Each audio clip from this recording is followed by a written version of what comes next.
Hey Guitar Champion, what's going on? Justin Hombach here back from my practice cave and welcome to the Legato Master video number 2, the 3-note per string finger combinations.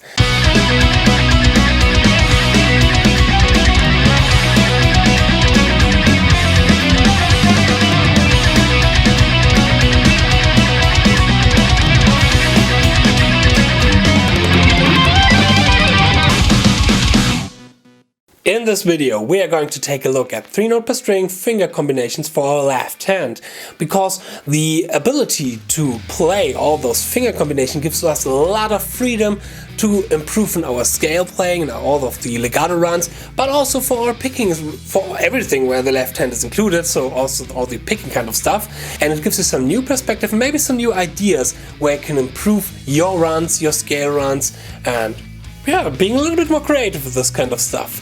Alright, what are those finger combinations? The finger combinations of this video here are based on triplet patterns. So we have 3 notes, 3 notes per string.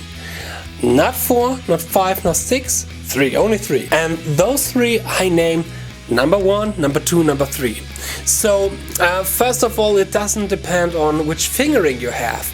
The fingering can be index ring pinky, index middle ring, index middle pinky, or whatever. It will always be 1, 2 and 3. So the numbers here aren't named after the fingers, it's named after the way the numbers are sorted. Alright? So when we have 1, 2 and 3, the full amount of combinations we have are 6 different combinations. 1, 2, 3, 1, 3, 2, 2, 3, 1, 2, 1, 3, 3, 2, 1, 3, 1, 2. Alright, and in the end of this video I'm going to show you a little etude where you can practice all combinations in one exercise. So if you want the tabs for this etude, you will find them in the description box. There you can download them. And I would say before we're starting with the lesson, we're going to our shoutout section. This section where I'm going to take my time to say thank you to my community and where I'm going to choose 2 from your comments to answer and reply on them. So here we go, let's start with the shoutout section. I really haven't a clue how you pronounce that name. It's Kyrillian. Is it called Kyrillian in English? Kyrillisch on German. But he was asking me, Justin, maybe some Children of Bottom lessons? Yes, sadly we have lost Alexilayo, or we were informed by his death early this week, and which is really sad thing, because Bed of Razors is one of the first songs that I've learned on the guitar, and which I really practiced for hours and hours and hours. So yeah, I will consider doing Children of Bottom song on my voting video. As you might have noticed, now you have the chance to vote for the full lesson of the month, which this month was In the Name of God. And for the February voting, I'm going to put this one Children of Bottom song on the tier list, definitely. So thank you for this, Mr. Unknown. Sorry if I have any clue how to pronounce that name. Comment number 2 is from Jeff Winter, and he said, as mentioned many times before, you are just awesome. Aww, one of the best guitar-related channels on YouTube. Oh, I love those comments. My ego, it's flying through the roof. Once I will have time to go back to my beloved guitars, you will definitely, we need to talk about that, my friend. Take your time for your beloved guitars. Your channel will definitely be one of my main sources, and I will even contact you for Skype lessons. Oh, cool, yes. Yes, you can take Skype lessons, just email here. Email you will see right here.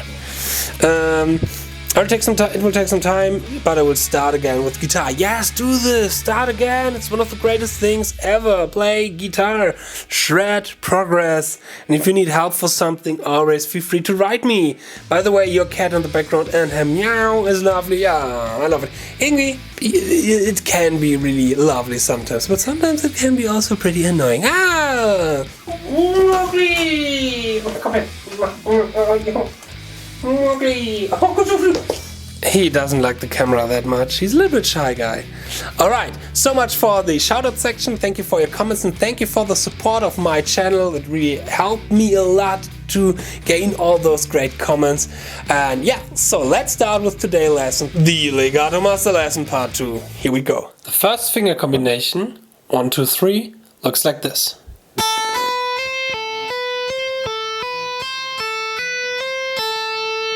Now throughout the scale, of course, we have different fingerings for that. A good way to apply this, for example, is our typical C major scale. Here we have 3 different fingerings. We have index, middle, pinky. We have index, ring, pinky. And we have index, middle, pinky as a stretched, or how you want to play it, index, ring, pinky as a stretch. That depends on if you like the stretch this way or this way. Pretty basic, pretty normal, 1, 2, 3, 1, 2, 3. Now when we want to play it horizontally on one string, can be a bit tricky, a bit difficult, because we have to jump pretty wide with our index finger. You see here from the 5th fret to the 7th fret, for example, which can be a bit tricky, especially when you want to play it as a hammer-on from nowhere. Alright, next finger position is 1, 3, 2.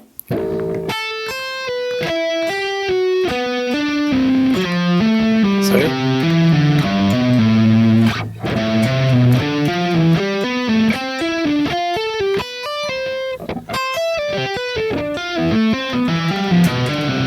Like this. When we are practicing this, in this case, we need to decide if we want to make a pull-off when we're going from 3 to 2, like this, or if you want to play this a little bit Holdsworthian style, like Alan Holdsworth, with a hammer-on.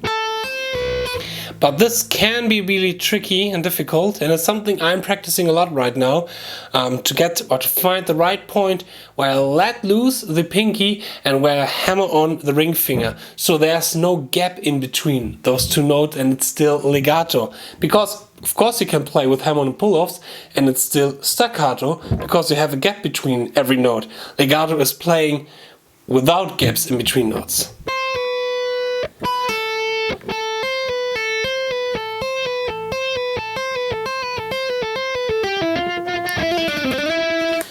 Okay, then we're going to the next combination, which is 2, 1, 3. And we have this. Here we have the same descending decision if we want to do a hammer-on to the descending note, or if we're playing this with a pull-off. And the same when we want to go from 3 to 2 again. So you see, everything which is descending can be played in 2 ways: pull-offs or a hammer-on from nowhere. Alright, then we have 2, 3, 1. Which is one of my favorite. With 2, 3, 1 you really gain a lot of pretty cool, yeah, Holdsworth, Tom Quayle kind of legato line. For example, like something like this. I really like 2, 3, 1. It's one of my favorite combinations. It's, on the other hand, pretty hard to play it horizontally, because we have to do a little bit a bigger jump as well. And sometimes from middle to ring finger. So this is pretty tricky, but you can use this for some pretty cool ideas. But in a vertical way, it's one of my favorites. To do kind of the smooth, jazzy line. Okay, and then we have everything descending, which is 3, 2, 1. I would say together with the 1, 2, 3, the most common combination, and for me still a pretty hard combination, because I used to do the lazy finger, which means I have the index finger already down, or always down, when every other note is playing. And by doing that, I gain a lot of tension between my thumb and my index finger, and with that I didn't have the ability to play smooth and fast and stuff like that. So, or to have a lot of endurance as well. So it's always a good exercise for me to be aware of not doing the lazy finger.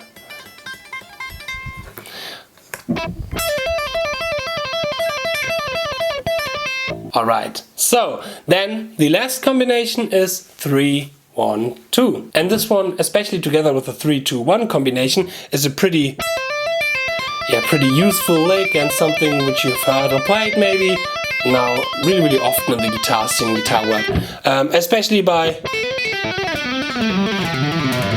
Steve Vai with his Shy Boy lick.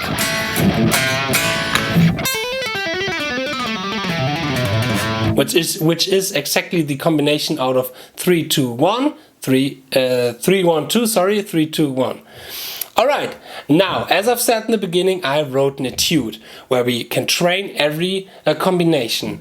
And for that, we're going to check out also the 3-note per string scale in A minor, or we can combine this with the 3-note per string scale in A minor, I would more tend to say. And this is also a pretty good way to learn nearly every position from the 3-note per string scale in A minor, or to relearn it, or maybe you have to dig deep with the 3-note per string scale and do a little bit more work with that.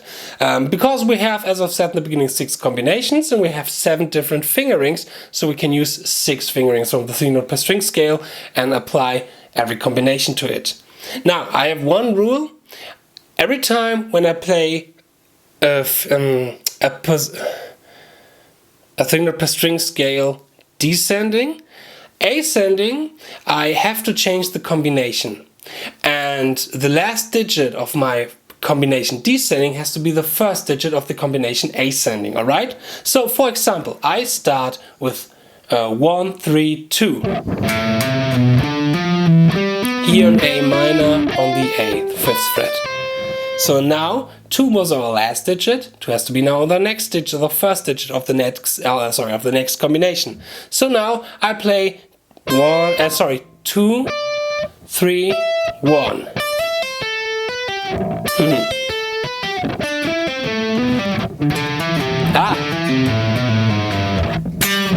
So you see, the combinations are pretty everywhere in every kind of music. So now I'm playing descending the scale, descending the scale with the 2, 3, 1 combination. Sorry again. Now 1 was our last number, so 1 has to be the first number of the next combination. And now I'm using good old 1, 2, 3. And then I'm going to the next position. 3 has to be, or was our last number, so 3 has to be our first number. And now I'm taking 3, 1, 2. And then 2 was our last one, so 2 has to be our first one. And now we're going to the weirdest combination, 2, 1, 3. This is pretty weird because we have to do a lot of work between our middle and our ring finger. So it's also a pretty good exercise for the, I would say, the independency of both fingers. And I'm not really used to this combination. It's something that we don't play pretty often as guitar players. So this is pretty good workout, a pretty good exercise for it. And then the last one has to be 3, 2, 1.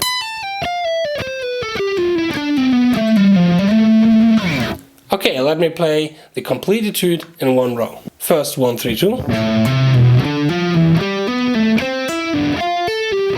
Then 3, 2, 1. 1, 2, 3. 3, 2, 1. And now we have 2, 1, 3. And lastly, 3, 2, 1.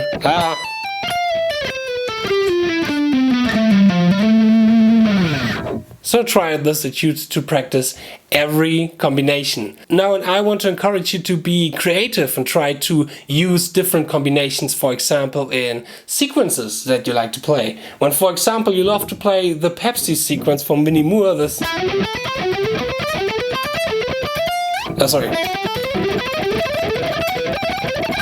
This kind of idea. It's always basically 1, 2, 3, 1, 2, 3. Mix it up a little bit and play 2, 1, 3, 2, 1, 3.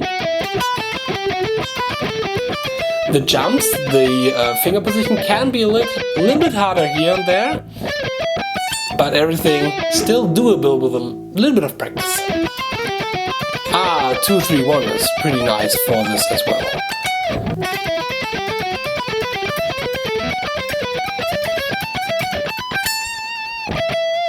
What I really like to do when I use a new combination for me, or when I had to face a new combination in a solo, I often only work on the transition to the next string or to the next position.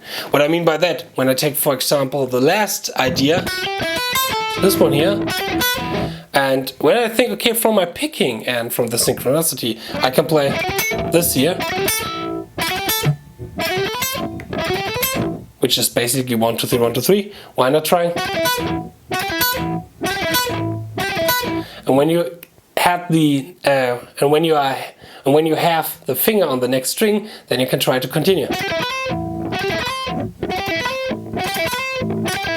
Sorry, for the B string. And try to fulfill it.